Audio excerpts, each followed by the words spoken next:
En route vers la présidentielle, tous les après-midi, un ou une éditorialiste vient nous raconter les coulisses de la campagne. En ce jeudi, j'ai le plaisir de retrouver Mickaël Darmon. Bonjour Mickaël. Bonjour à tous. Et merci d'être avec nous sur Radio J. Mickaël Darmon, comment ne pas revenir sur les résultats chocs du dernier sondage Harris Interactive publié par le magazine Challenge. Une enquête qui place Éric Zemmour en deuxième place au premier tour avec 17% des intentions de vote. Pour la première fois, il passe devant Marine Le Pen et se qualifierait donc pour le second tour de la présidentielle. Oui, alors tout d'abord, on peut s'étonner effectivement que les sondeurs, instituts de sondage, continuent à mesurer une personnalité qui n'est pas candidate avec et au milieu d'autres personnes officiellement déclarées. Alors j'en ai parlé ce matin avec un éminent responsable d'un institut de sondage qui me dit qu'en fait que le critère qui est retenu est celui du potentiel politique concernant l'élection présidentielle et que indéniablement, Éric Zemmour a un potentiel politique pour cette élection à laquelle il s'intéresse. Donc c'est la raison pour laquelle le système sondagier est intéressé par Éric Zemmour à continuer à le sonder. Mais ça, c'est pour on va dire, le haut du panier. Maintenant, quand on parle également sur le terrain, quand on voit qu'est-ce qui remonte du terrain. Et ça, j'ai également l'occasion d'avoir des échanges avec des électeurs du côté du RN, du côté de la droite, loin de Paris, plutôt dans la région du sud, de Perpignan. Eh bien, il m'explique pourquoi, au fond, Éric Zemmour les interpelle. Pourquoi, tout simplement? D'abord parce qu'il parle cash. Il dit des choses, effectivement, il nomme des problèmes que personne d'autre ne nomme ou que d'autres politiques n'osent pas nommer.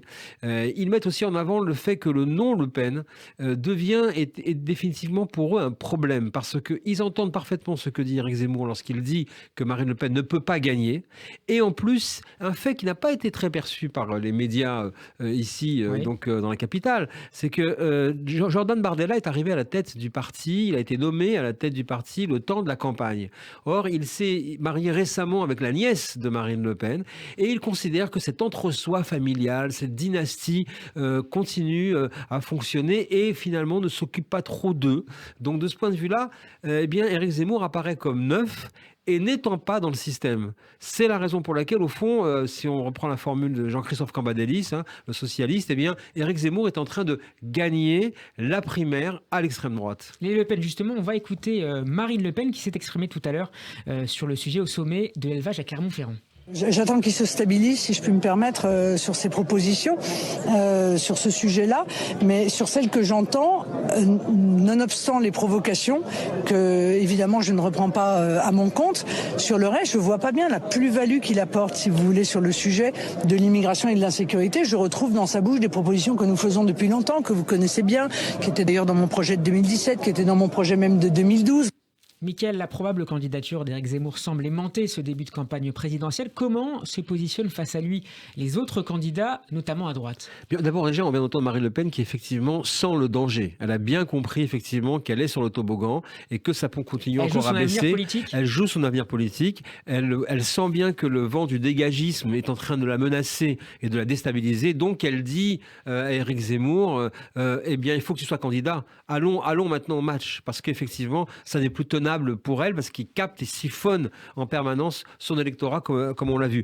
Dans les autres candidats, dans les autres parties de l'échiquier politique, à droite, on l'attaque frontalement, de la part notamment de Valérie Pécresse et de Michel Barnier. On l'a écouté tout à l'heure Damien Abad. Voilà, et chez Xavier Bertrand, il est lui-même un peu plus mesuré, c'est-à-dire il ne nomme pas directement Éric Zemmour, mais il s'adresse à ses électeurs via leur porte-monnaie, avec les mesures pouvoir d'achat, parce que la partie la plus populaire de l'électorat d'Éric Zemmour a également des besoins de pouvoir d'achat, souffre des bas salaires, et lui, Bertrand, il s'adresse à eux parce qu'il considère, il prend le pari que le roman national porté par Éric Zemmour, ça remplit les soirées, mais pas les caddies au supermarché, donc il pense qu'il ne sera pas crédible sur le plan économique. C'est le pari effectivement de Bertrand. Et quant à gauche, on fustige le caractère antidémocratique, raciste, xénophobe, machiste, et on met en avant le danger pour le vivre ensemble que représente le projet de société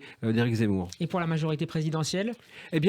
Chez les macronistes, on a changé de pied. Il y a encore quelques jours, quelques semaines, eh bien, Emmanuel Macron refusait de commenter les discours d'Éric Zemmour. Il a totalement changé de stratégie. Il a commencé par le critiquer, on l'a vu, on l'a entendu dans un discours à la Bibliothèque nationale. Ensuite, il a demandé à ses troupes, on l'a entendu à Avignon, lorsque les marcheurs se sont réunis, tous se sont répandus contre Éric Zemmour, de manière plus ou moins heureuse d'ailleurs, avec une conséquence, on n'a repris que leurs propos sur Éric Zemmour et non pas, et beaucoup moins leurs propositions pour l'avenir. De ce point de vue-là, effectivement, on voit bien qu'il y a maintenant une manière de l'affronter. Le polémiste d'extrême droite qui ménage toujours le suspense autour de sa candidature, peu doute pourtant de sa décision. Quand Éric Zemmour annoncera-t-il qu'il se lance dans la bataille élyséenne, Mickaël Darmon? Ce qui circule dans les coulisses de la politique et de l'équipe d'Éric Zemmour, c'est que ça pourrait être officialisé dans les premiers jours de novembre. Pendant ce temps-là, eh bien, Éric Zemmour continue, on l'a vu, à, je dirais, organiser et maintenir le rapport de force avec la tournée donc liée à la promotion de son livre, avec ses propos, avec les sondages.